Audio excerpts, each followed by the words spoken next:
प्यारे बच्चों, स्वागत है आप लोग का क्लास में। क्लास 8 चैप्टर 9 ईंधन हमारी जरूरत, आपका चैप्टर का नाम है और विज्ञान यानी साइंस का ये, ठीक है। और ये चैप्टर आपके लिए इंपॉर्टेंट है क्योंकि ये आपको कंपटीशन में भी काम देगा और प्लस में 10th में भी ये आपको प्रॉफिट ही देके जाएगा। तो चलिए स्टार्ट करते हैं। कहता है ऐसे पदार्थ जो जलकर ऊष्मा ऊर्जा प्रदान करते हैं उसे क्या कहते हैं? ईंधन कहते हैं। जो भी चीज दुनिया में, जो भी चीज जो जलकर क्या देता है बाबू, यहाँ पे कह रहा है ना, जलकर क्या दे? ऊष्मा दे। आप किसी चीज को जलाते हो तो क्या उससे आग निकलती है? निकलती है। वो क्या हुई? ऊष्मा हो गई। प्लस में ऊर्जा मिलती है, आप उसको ऐसे करके सेकिएगा, हीट, यानी वहां पे देखिएगा आप लोग को गर्म लगता है, ऊर्जा, वो हो गई ऊर्जा। यानी जो जलकर भैया ऊष्मा ऊर्जा देता है उसे क्या कहते हैं? ईंधन कहते हैं। याद हो गया होगा आप लोग को। ऐसे पदार्थ जो जलकर क्या दे भैया, फटाफट बोलिए आप लोग।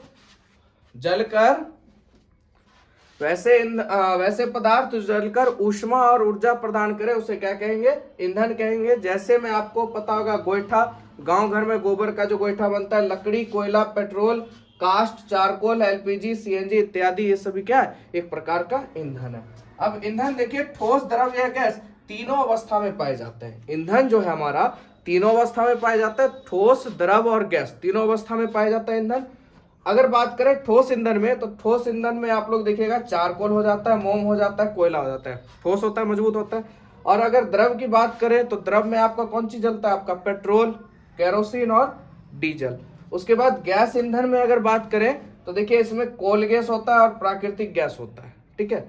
यहां से भी आपका बहुत सारा क्वेश्चन बहुत से कंपटीशन में बना हुआ है, ठीक है। ठोस ईंधन कौन कौन हो जाते हैं? चारकोल, मोम और कोयला। ईंधन तो आपको समझ में आ गया, जो जलकर क्या देता है? ऊष्मा और ऊर्जा देता है, वो क्या कहलाता है? ईंधन कहलाता है। अब ईंधन में भी ठोस कौन? जो मजबूत हो। मजबूत कौन हो जाएगा? आपका चारकोल, मोम, कोयला, लकड़ी, है ना, इस तरह से।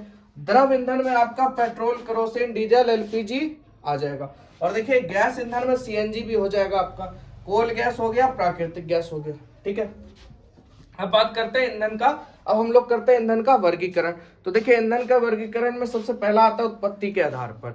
तो उत्पत्ति के आधार पर देखिए दो प्रकार के ईंधन है हमारे, प्राथमिक ईंधन और द्वितीयक ईंधन। उत्पत्ति के आधार पर दो प्रकार के ईंधन है, प्राथमिक ईंधन और द्वितीयक ईंधन। प्राथमिक ईंधन यानी जो सबसे पहले काम चलाऊ में जो होता था वो आपका क्या होता था? लकड़ी, कोयला, तेल, पेट्रोलियम इत्यादि, पहले ये आता है, प्राथमिक ईंधन में ये होता है। और उसके बाद इसका द्वितीयक ईंधन जो होगा जाएगा वो आपका चारकोल, कोक, रसोई गैस इत्यादि। अगर एग्जाम में ऐसे क्वेश्चन पूछ लेता, बताइए निम्न में से रसोई गैस कौन सा ईंधन है? प्राथमिक, द्वितीयक, तृतीयक या इनमें से कोई नहीं? तो आपको पता है उत्पत्ति के आधार पर ईंधन के दो प्रकार है, एक प्राथमिक और एक द्वितीयक। तो भैया तीसरा तो ऑप्शन होने से रहा नहीं, ऑप्शन या तो एक होगा या तो दो होगा। यानी कहने का मतलब भैया रसोई गैस किस में आ जाएगा? द्वितीयक ईंधन में आ जाएगा, ठीक है। चलिए आगे बात करते हैं दूसरा नंबर, भौतिक अवस्था के आधार पर। यहां पे हम लोगों ने देखा उत्पत्ति के आधार पर, उसके बाद देख लेते हैं भौतिक अवस्थाओं के आधार पर। तो देखिए ईंधन को तीन भागों में बांटा जाता है, ठोस, द्रव और गैस, तीनों रूप में मिलता है। अगर ठोस में देखा जाए तो लकड़ी हो जाता है और कोयला हो जाता है। ठोस में भी दो कंडीशन है, एक लकड़ी और एक कोयला। द्रव में देखा जाए तो पेट्रोलियम और गैस में देखा जाए तो प्राकृतिक गैस, ठीक है। चलिए यहां तक समझ गए, चलते हैं अगले क्लास में। अगला पॉइंट देखते हैं। तभी आपने दो किस्म देख लिया, उसके बाद कोयले की कहानी। भैया कोयला बना कैसे, आया कहां से? तो देखिए लगभग 300 मिलियन वर्ष पूर्व पृथ्वी पर निचले जलीय क्षेत्रों में घने वन थे, एकदम वन का बहुत बड़ा तगड़ा विस्तार था, ठीक है। बाढ़, भूकंप, सुनामी, बहुत सारे ये जो प्राकृतिक आपदा होते हैं ये सब आए।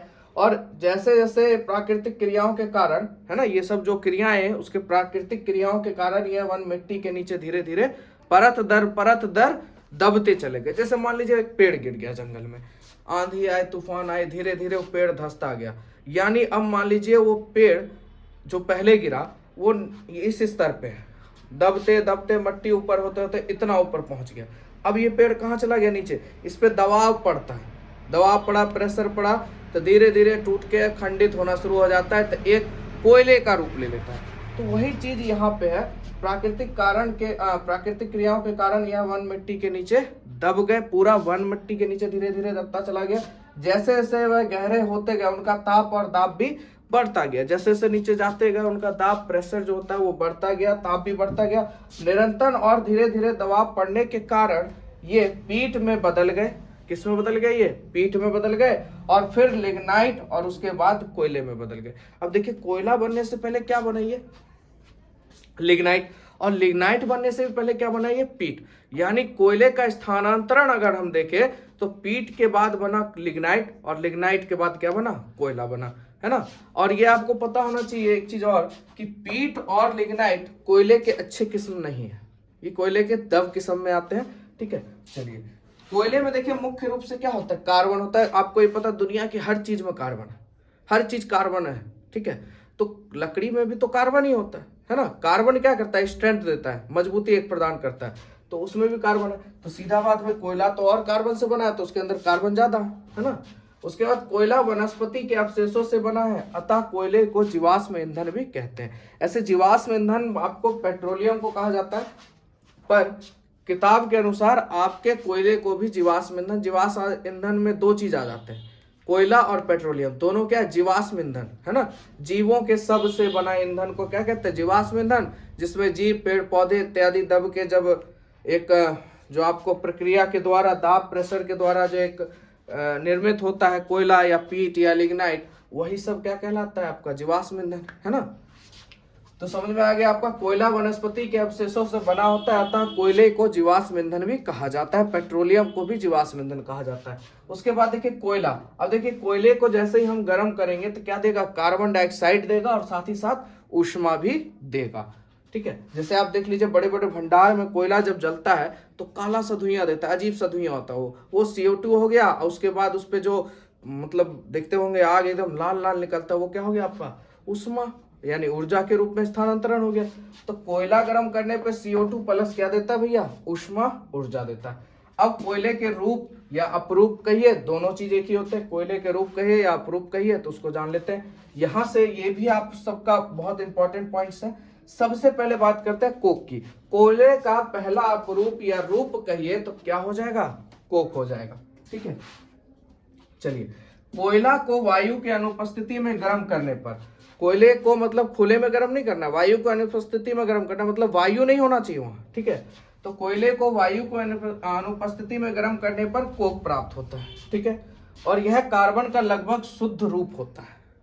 यहां से देखिए क्वेश्चन बहुत सारे इस किताब में देखिएगा आप लोग, क्वेश्चन मिल जाता है, कोयले का शुद्ध रूप क्या है, तो कोयले का शुद्ध रूप कोक होता है, ठीक है।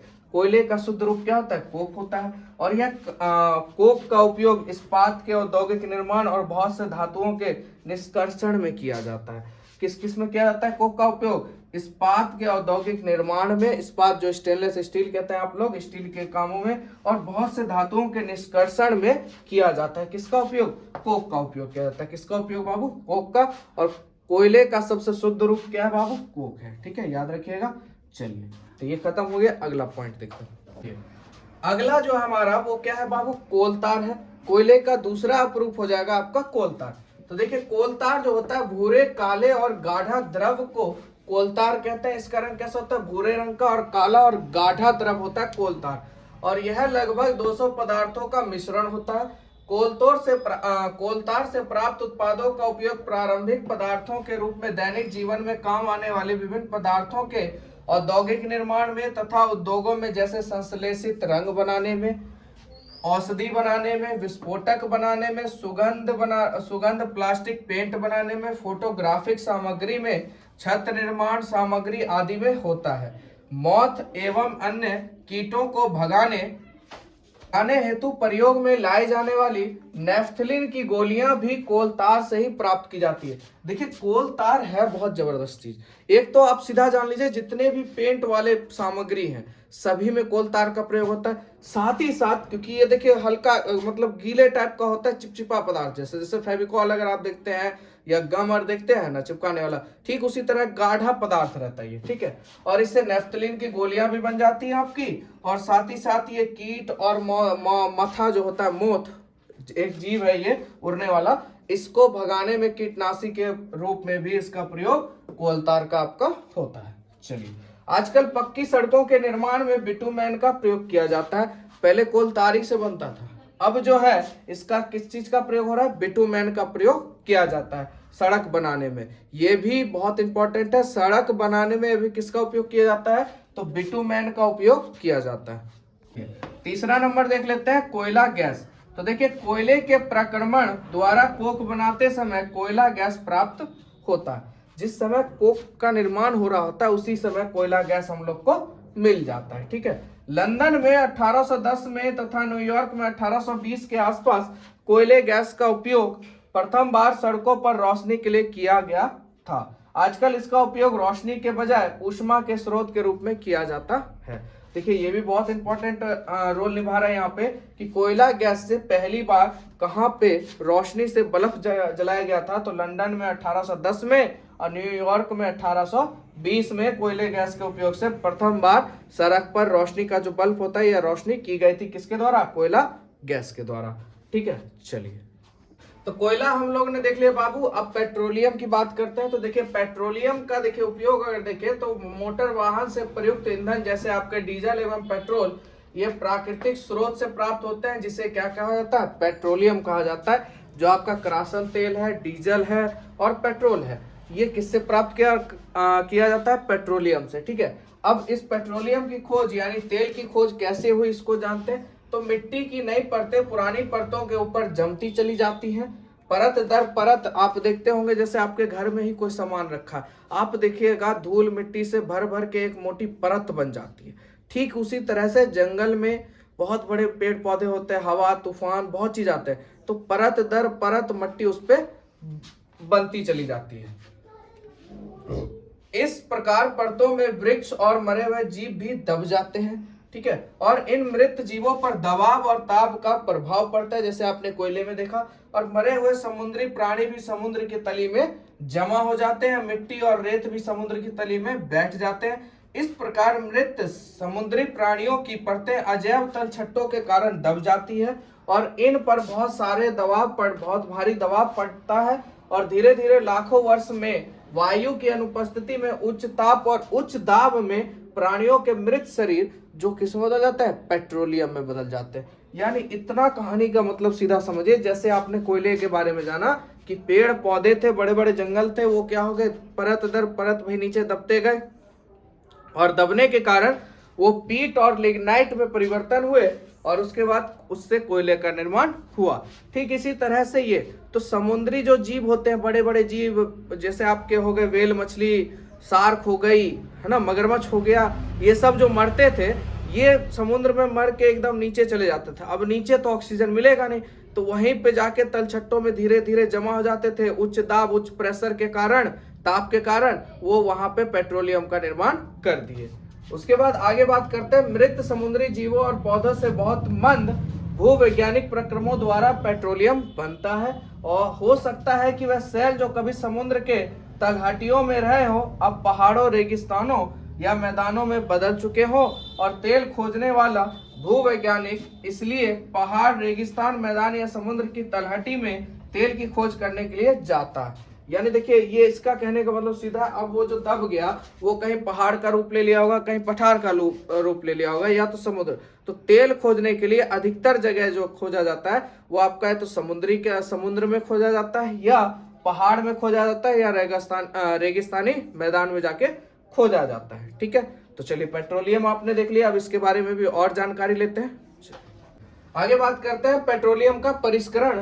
तो देखिए तेल के कुएं से जो तेल निकाला जाता है वह कच्चा तेल था और पेट्रोलियम कच्चा तेल या पेट्रोलियम होता है। ठीक है, ये गहरे रंग का तेलीय द्रव है जिसकी गंध अप्रिय होती है, मतलब अच्छी नहीं लगती है, और यह विभिन्न संगठनों के मिश्रण होता है, बहुत सारे संगठन का मिश्रण होता है। और पेट्रोलियम के विभिन्न संघटकों को पृथक्करण करना, इसकी जो प्रक्रिया होती है इसको क्या कहते हैं, परिष्करण कहलाता है। यानी ये जो बहुत सारे संगठनों से मिलकर पेट्रोलियम बनता है, तो इस संगठनों को हटा के अलग अलग चीज बनाना है। जैसे पेट्रोलियम से केरोसिन को अलग करना, डीजल को अलग करना, पेट्रोल को अलग करना, उसके बाद मोबिल को अलग करना, तो ये सारी प्रक्रिया क्या कहलाती है, आपकी परिष्करण कहलाती है। ठीक है, चलिए अब ये जो हमने अलग किया उनके संगठन और उसके उपयोग के बारे में जानते हैं। जिस संगठन को हमने अलग किया, तो देखिए द्रव रूप में पेट्रोलियम गैस हमने अलग किया एलपीजी को। तो एलपीजी से क्या क्या भाई उपयोग होता है, घरों में उपयोग होता है और उद्योगों में ईंधन के रूप में। आपको पता है एलपीजी का खाना बनाने में उपयोग होता है। उसके बाद दूसरे नंबर पे हमने किया पेट्रोलियम को अलग। तो पेट्रोलियम आपको पता है मोटर ईंधन, वैमानिक ईंधन, शुष्क धुलाई के लिए विलायक के रूप में काम करता है। उसके बाद केरोसिन तेल, जिसे मिट्टी का तेल कहते हैं, इसमें स्टोव लैंप हो जाता है, जेट हो जाता है, वायुयान हो जाता है। अब देखिए केरोसिन, यहाँ पे एक जबरदस्त क्वेश्चन बन रहा है कि भैया जो आपका प्राइवेट जेट आप लोग सुनते होंगे, जो वायुयान सुनते होंगे, इसमें कौन से तेल से वही चलता है? तो कौन से तेल से चलता है? वो केरोसिन के तेल से। ठीक है, चलिए। उसके बाद डीजल, भारी मोटर वाहन और विद्युत जनरेटरों के लिए ईंधन, जो जनरेटर फनेटर होते हैं उसमें डीजल का उपयोग होता है। उसके बाद स्नेहक तेल से इसका उपयोग होता है स्नेहक के लिए। पैराफिन मोम का उपयोग होता है मलहम, मोमबत्ती, वैसलीन आदि बनाने में। बिटुमेन का उपयोग पेंट में होता है और सड़क निर्माण में इसका प्रयोग होता है। ठीक है, पैराफिन मोम इसका उपयोग किसमें होता है? मलहम, मोमबत्ती, वैसलीन बनाने में, याद रखिएगा। और बिटुमेन हो जाता है आपका पेंट और सड़क निर्माण में। ज्यादातर क्वेश्चन पूछा है सड़क निर्माण में किसका उपयोग होता है, तो किसका होता है? बिटुमेन का उपयोग होता है। ठीक है, चलिए। हमारे देश में तेल पैदा करने वाले क्षेत्र आपके आसम हो जाते हैं। आसम में कहा? तो मोहर, कटिया, मोरम। उसके बाद गुजरात में अंकलेश्वर, मुंबई में हाई समुद्र तल में, और भी जगह में खोज की जा रही है भारत में। ठीक है, तो भारत में तेल वाले क्षेत्र कौन से हो गए आपके? आसम में कौन सा जगह? मोहार, कटिया, मोराम। ठीक है, गुजरात की अगर बात करें तो अंकलेश्वर, गुजरात में कौन सा हो जाएगा? अंकलेश्वर। और मुंबई में हाई समुद्र तल में खोजा जा रहा है। ठीक है, तो देखिए ये सब इंपॉर्टेंट पॉइंट था। चलिए थोड़ा सा और है, पूरा देख लीजिए। अगर आप देख रहे हैं वीडियो अच्छा लग रहा है, ठीक है, तो लाइक करिए, आपका अपना चैनल है। वीडियो को सब्सक्राइब कीजिए, दोस्तों में भी शेयर कीजिए, क्योंकि ऑल क्लास का वीडियो आपको इस चैनल पे उपलब्ध है। ठीक है, चलिए आगे देखते हैं। तो देखिए हमारे बिहार बरौनी में आपको पता होगा तेल शोधक कारखाना है। ठीक है, बिहार का सबसे बड़ा अगर कारखाना माना जाए तो यही है अभी, बेगूसराय का बरौनी तेल शोधक कारखाना। चलिए अब थोड़ा सा इसका परिचय देख लेते हैं। बरौनी तेल शोधक कारखाना का परिचय हम लोग देखते हैं। तो देखिए बरौनी तेल शोधक कारखाना का निर्माण रूस एवं रोमानिया देश के सहयोग से 1964 ईस्वी में किया गया, जिसकी क्षमता 1965 ईस्वी में 1 मिलियन मीट्रिक टन प्रतिवर्ष थी। बाद में इसकी क्षमता 6 मिलियन मीट्रिक टन तक बढ़ाई गई। प्रारंभ में कच्चे तेल की आपूर्ति आसम से होती थी। पहले कच्चा तेल जो आता था वो आपके आसम से आता था, पर ये जो बरौनी तेल शोधक कारखाना लगा तो देखिए इससे कितना फायदा हुआ। 1 मिलियन से सीधा 6 मिलियन पे पहुंच गया, 6 मिलियन पर। और देखिए ये कारखाना किस किसके कारण हुआ था, किस किसके सहयोग के कारण हुआ था? इसमें कौन आ जाता है हमारा? रूस और रोमानिया। कब स्टार्ट हुआ था? 1964 में। ठीक है, तो देखिए बरौनी के बारे में थोड़ा सा परिचय हमने जान लिया, तेल शोधक के बारे में। आगे बात करते हैं प्राकृतिक गैस। तो प्राकृतिक गैस एक बहुत महत्वपूर्ण जीवाश्म ईंधन है, क्योंकि इसका प्रयोग परिवहन पाइपों द्वारा सरलता पूर्वक हो जाता है। इसका आवागमन जो है परिवहन पाइप के द्वारा इस जगह से दूसरी जगह आराम से हो जाता है। प्राकृतिक गैस को उच्च दाब पर संपीड़ित प्राकृतिक गैस यानी सीएनजी के रूप में भंडारित किया जाता है। इसका उपयोग परिवहन वाहनों में ईंधन के रूप में किया जा रहा है, क्योंकि यह कम प्रदूषणकारी है और यह एक स्वच्छ ईंधन है। ठीक है, क्योंकि यह कम प्रदूषणकारी है। तो देखिए यहाँ पे प्राकृतिक गैस से एक फायदा है कि भैया इससे सीएनजी का निर्माण हो जाता है, और सीएनजी के कारण भैया प्रदूषण क्या होगा? कम होगा। तो अभी के जमाने में सबसे बढ़िया ईंधन में आता है आपका प्राकृतिक गैस में सीएनजी ईंधन। आगे बात करते हैं प्राकृतिक गैस का उपयोग प्रारंभिक पदार्थ के रूप में बहुत से रसायनों और उर्वरकों के औद्योगिक निर्माण में किया जाता है। भारत में प्राकृतिक गैस के विशाल भंडार है, और हमारे देश में प्राकृतिक गैस त्रिपुरा, राजस्थान, महाराष्ट्र और कृष्णा गोदावरी डेल्टा में पाई जाती है। ठीक है, तो ये हो गया आप लोग का चैप्टर खत्म। ठीक है, चैप्टर कैसा लगा आप लोग को? क्लास 8 का साइंस वैसे नॉलेज तो जबरदस्त है, किताब में है बहुत चीज, बस हम लोग क्या करते हैं थोड़ा सा मेहनत करके इसको देखते नहीं है। और बहुत से ऐसे बच्चे होंगे जो 10th में, अभी 12th में या कंपटीशन की तैयारी कर रहे होंगे। बहुत से बच्चे 8th में इतना सारा चीज साइंस में नहीं पढ़ते हैं, क्योंकि अधिकतर ऐसे ही समय चल जाता है 8th में। तो देखिए आपके किताब के अंदर दुनिया की तमाम चीजें, बस हम लोग को खोलना जरूरी है। ठीक है, तो चलिए क्लास होती है खत्म। वीडियो कैसा लगा आप लोग जरूर बताइए कमेंट करके। ठीक है, मिलेंगे आप लोग से नेक्स्ट वीडियो में।